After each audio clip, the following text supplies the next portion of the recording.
Saturday, August 9, 2024. The title of our devotional is New Faces.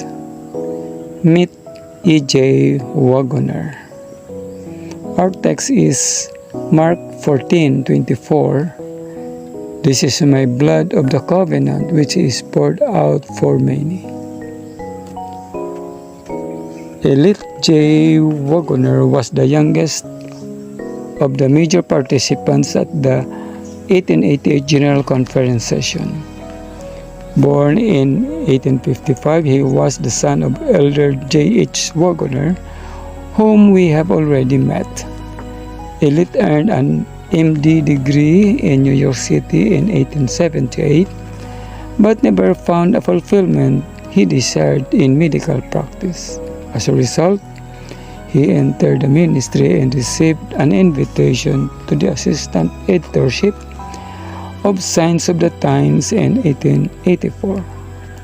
The major theological turning point in young Waggoner's life took place in a camp meeting in Healdsburg, California in October 1882. During a sermon, he experienced what he called an extra-biblical revelation. Suddenly, he reported, "A light shone round me, and the tent was, for me, far more brilliant lighted than if the noonday sun had been shining. And I saw Christ hanging on the cross, crucified for me." In that moment, I had my first positive knowledge, which came like an overwhelming flood, that God loves me and that Christ died for me. Waggoner knew that this light was a revelation direct from heaven. He therefore resolved then and there that he would study the Bible in the light of that revelation, in order that might help others to see the same truth. Because of that plan, he noted what he noted. Quotes, "Wherever I have turned in the sacred book, I have found Christ set forth as the power of God to the salvation of individuals. I have never found anything else."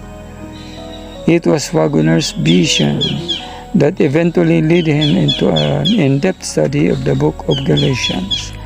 Thus, given his startling point, it is little wonder that he found the gospel in Galatians.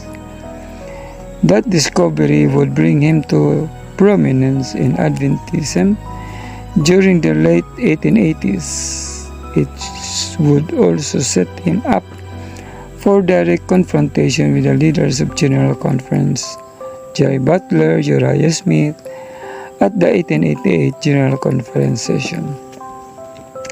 As we will see, E.J. Waggoner was the gentlest of the men who participated in the event that swirled around the new teachings in the 1888 era. Waggoner's experience shaped his life. A vision of Christ's righteousness always transforms our thinking, in that way we act.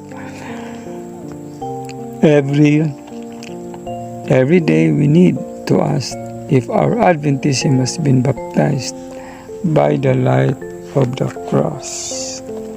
This is taken from the book Lest We Forget by George Knight, page 236.